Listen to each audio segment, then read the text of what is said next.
Memorial do Holocausto. Um grito silencioso para lembrar os 6 milhões de judeus mortos na Segunda Guerra. Os judeus não foram as únicas vítimas do nazismo. Comunistas, homossexuais, ciganos, outros 5 milhões de pessoas também perderam a vida nos campos de concentração. Um genocídio que até hoje provoca dor e indignação.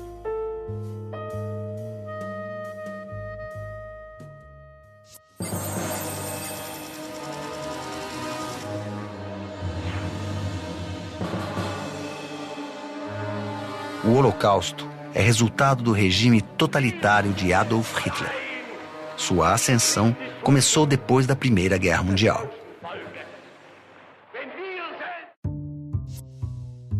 Alemanha, 1918.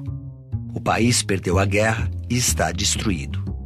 Os vitoriosos, Rússia, França e Inglaterra, impõem duras penas e responsabilizam a Alemanha pela guerra. O país é obrigado a pagar indenizações e, com a assinatura do Tratado de Paz, perde partes importantes de seu território. As fábricas de armas são destruídas e o país fica proibido de formar exércitos. Para o povo alemão, o tratado foi um choque, uma humilhação. O nazismo soube captar muito bem o sentimento de humilhação que o povo alemão passava. As classes operárias e a classe média alemã passavam por um processo de pauperização e de empobrecimento muito forte, provocado pela inflação e pelas dívidas do Estado alemão. E, além disso, o sentimento de derrota era muito forte, o sentimento de humilhação era muito forte. Então, a palavra de ordem que os nazistas buscavam acentuar e difundir no meio da população era um sentimento de revanchismo. Quem traiu a Alemanha foram os comunistas, os socialistas, porque eles assinaram o Tratado de Versalhes, que foi extremamente prejudicial à Alemanha e que transformou o país num caos econômico e político. Entre os grupos que traíram a Alemanha ao assinar o Tratado de Versalhes estavam os judeus. Então, os judeus, assim como os comunistas, são culpados pela miséria da Alemanha. Esse é o discurso nazista.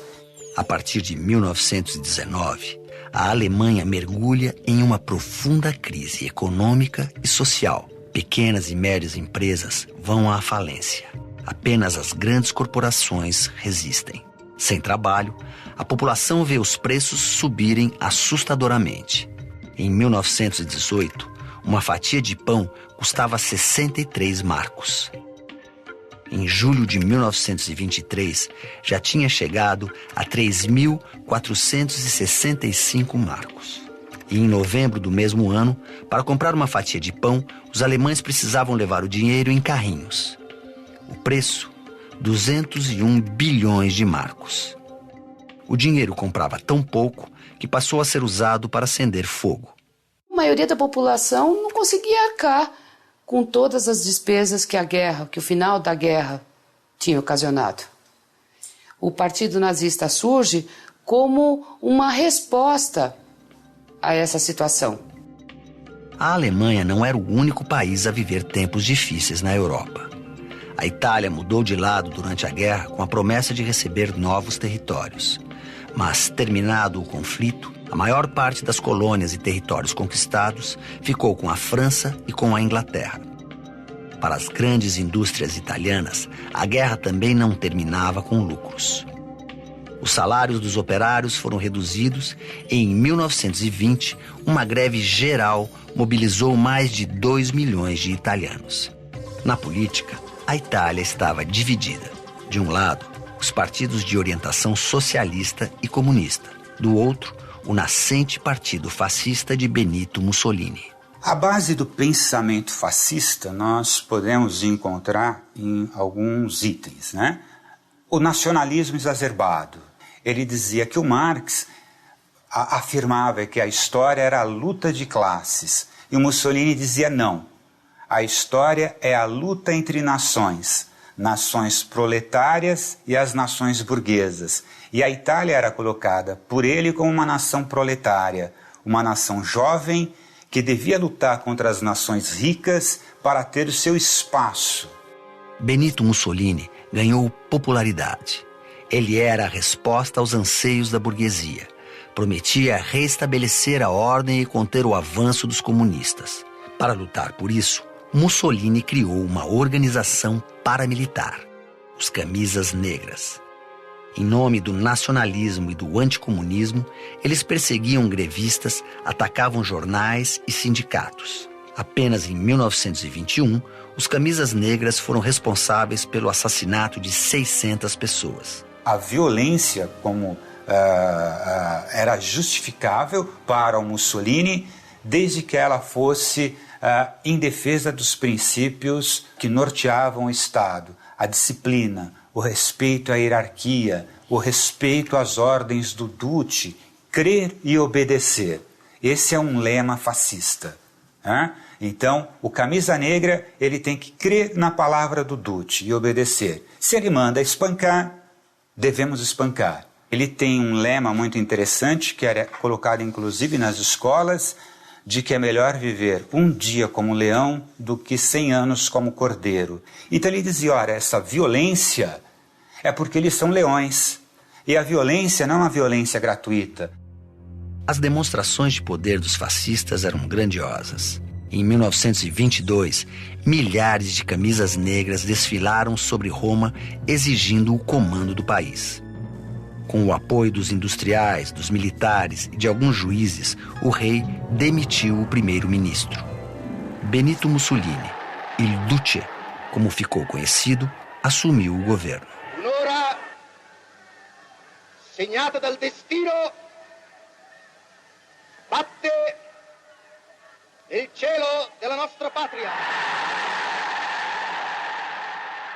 Mussolini, no governo, ele tem muita preocupação em doutrinar o jovem, porque ele quer formar uma nova mentalidade na Itália. E aí é uma busca na história italiana do Império Romano. Não? Por isso a identificação do líder, do Duce. Ora, Roma se transformou no grande império porque teve o César. A figura de um líder incontestável, de um líder que organizou o império e que fez inúmeras conquistas. E o Mussolini vai se arrogar essa figura de ser o novo César. Qual é a originalidade do Mussolini? Ele acabou aproveitando as reivindicações dos operários e transformou em lei. Os operários queriam direito a férias, descanso semanal remunerado, limitação de jornada de trabalho, direitos trabalhistas. Ele organizou e deu esses direitos. Mas, ao mesmo tempo, ele agrada os donos de indústrias, mantendo os salários baixos e proibindo as manifestações de greve. 10 anos depois do fascismo se estabelecer na Itália, a Alemanha também passou a ser comandada por um ditador. Adolf Hitler, um artista frustrado e ex-soldado da Primeira Guerra, cresceu rapidamente no Partido Alemão dos Trabalhadores. De espião, tornou-se líder do partido. Em 1934, passou a acumular os cargos de chanceler e presidente. Uma de suas principais ideias era a suposta superioridade da raça alemã. O pensamento racial da superioridade do branco era considerado quase que uma ciência. Ao criticar os judeus e os eslavos, ele está falando na existência de raça superior e raça inferior. Mas ele não criou isso. Na realidade, ele está se apropriando de um discurso que já existia e que tinha eco na Alemanha.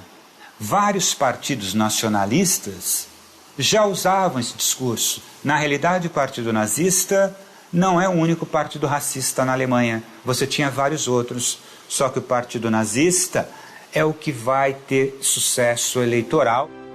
Uma vez no poder, Adolf Hitler criou uma máquina de propaganda política capaz de lhe dar popularidade.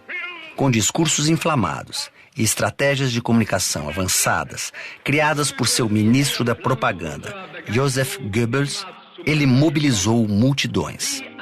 Falava do futuro, com uma Alemanha unida e próspera. Enfatizava os sacrifícios necessários para recuperar o país e destacava o orgulho do povo alemão, como neste encontro com a juventude do partido. Denn ihr seid Fleisch, von unserem Fleisch und Blut, von unserem Blut. Und in eurem jungen Gehirn brennt derselbe Geist, der uns beherrscht.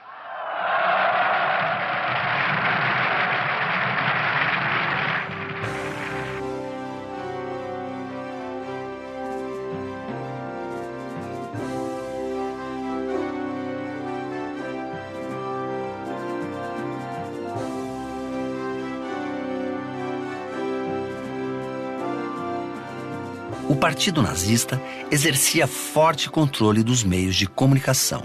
Até o público chegavam apenas ideias e imagens que estivessem alinhadas com o pensamento nazista.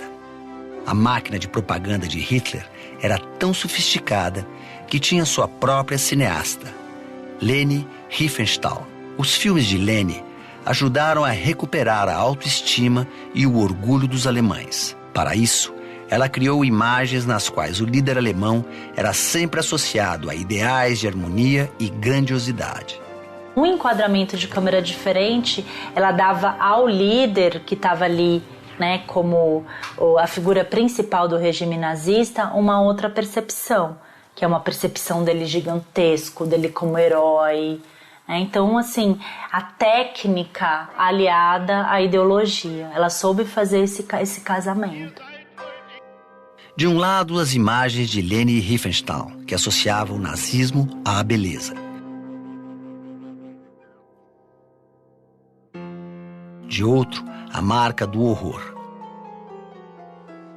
Hitler pregava a superioridade da raça alemã e aqueles que não correspondiam aos padrões de uma suposta pureza ariana eram exterminados.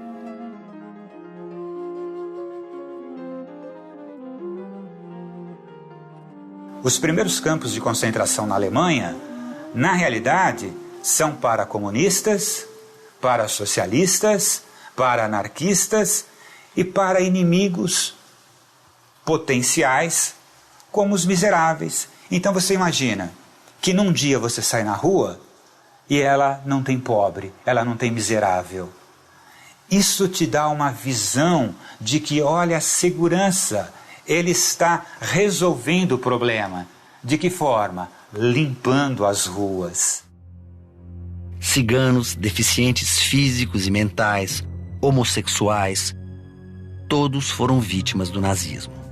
Os judeus eram obrigados a se identificar com uma estrela no braço e separados da população alemã até mesmo nos transportes. Em 1939, o nazismo cria os guetos. Eram áreas cercadas nas cidades alemãs e países invadidos, como a Polônia, onde os judeus e inimigos do regime viviam segregados. A comida era racionada. Muitos não resistiam.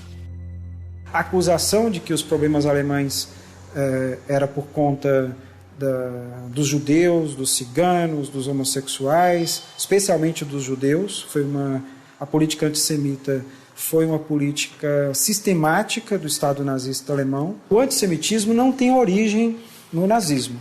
O antissemitismo, ele percorre a história da humanidade e ganha bastante força na Idade Média, quando o cristianismo se torna a religião oficial da maioria dos países europeus daquele período. Para garantir a ordem imposta pelo regime, o nazismo contou com 3 polícias ao longo de sua existência. A mais temida era a SS. A SS vai ser uma tropa de elite, formada por oficiais, escolhidos a dedos. Vai ser um grupo que não vai partir só para a violência gratuita. Eles vão ter um ideário, uma imagem, um uniforme, uma filosofia. Eles passam a ser, inclusive, a guarda pessoal do próprio Hitler. Uma tropa altamente politizada e consciente do seu papel na sociedade, de fazer crescer um novo tipo de alemão e exterminar alemães que não tivessem o mesmo tipo de raciocínio. Desde que assumiu o poder, Hitler se mostrou expansionista. Queria anexar territórios e ampliar seus domínios sobre a Europa. Mas para isso, precisava de recursos.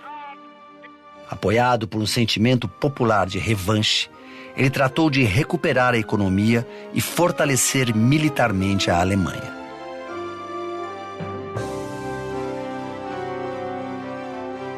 Para acabar com o desemprego, abriu frentes de trabalho que empregaram 1 milhão de pessoas. Cortou os impostos das indústrias que aumentavam a produção e ofereciam postos de trabalho. E, contrariando o acordo de paz, reativou a indústria bélica. E o programa econômico dele é um programa básico que muitos países usaram na década de 30, inclusive os Estados Unidos, que é a intervenção do Estado na economia. Até então, na Primeira Guerra Mundial, havia a ideia liberal de que o mercado, de que a economia não devia sofrer nenhuma intervenção do Estado, que o mercado se autorregula. Com a guerra, com a miséria, com a crise, o mercado não estava se autorregulando. Então, a proposta do nazismo e do fascismo era justamente isso: o Estado ser o mediador, o Estado impor uma série de leis que iria fiscalizar os trabalhadores, mas também fiscalizar o capital. O plano econômico nazista deu certo. Entre 1932 e 1937, o número de desempregados caiu de 6 para 1 milhão. A produção nacional cresceu 102% e a renda nacional dobrou. Há um crescimento econômico com geração de emprego e melhorias salariais do povo alemão bastante considerável. Então, isso explica um pouco a adesão parcial, né, porque ela não foi uma adesão absoluta de parcelas consideráveis da população alemã em relação ao nazismo. Mussolini na Itália, Hitler na Alemanha. Apesar de Hitler admirar Mussolini, os ditadores tinham divergências. Hitler temia perder poder na região. Já Mussolini reprovava o ditador alemão por romper o acordo de paz. Mas a necessidade de somar esforços os uniu. Em 1936, os ditadores negociaram um acordo de cooperação por 10 anos. Se um dos países fosse atacado, poderia contar com o outro em sua defesa. O Mussolini, ele é o grande inspirador dos fascistas de um modo geral, até porque foi o primeiro a chegar no poder, né? Fascistas do mundo todo se inspiram realmente nesse gestual do Mussolini. E o Hitler também. Juntos, Hitler e Mussolini apoiaram militarmente a ascensão de mais um regime totalitarista, desta vez na Espanha. Após uma guerra civil que durou 3 anos e deixou 1 milhão de mortos, Francisco Franco toma o poder em 1938, aliando-se aos nazistas e fascistas contra uma frente popular de esquerda.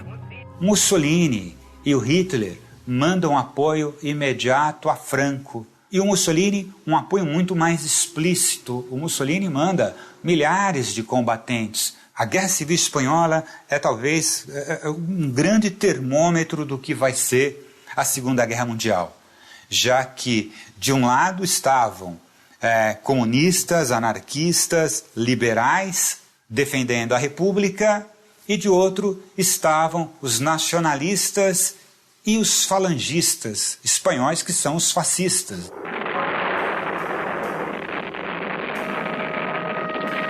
Em setembro de 1939, a Alemanha domina a Polônia e tem início a Segunda Guerra Mundial. 60 milhões de pessoas perderam a vida. O fascismo e o nazismo saíram derrotados, mas até hoje algumas de suas ideias persistem.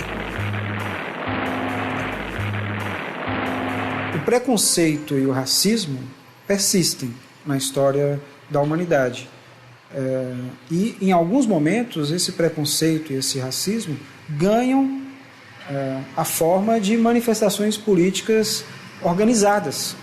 Então, esse é um perigo que está sempre presente e que é necessário se atentar, combater através da educação.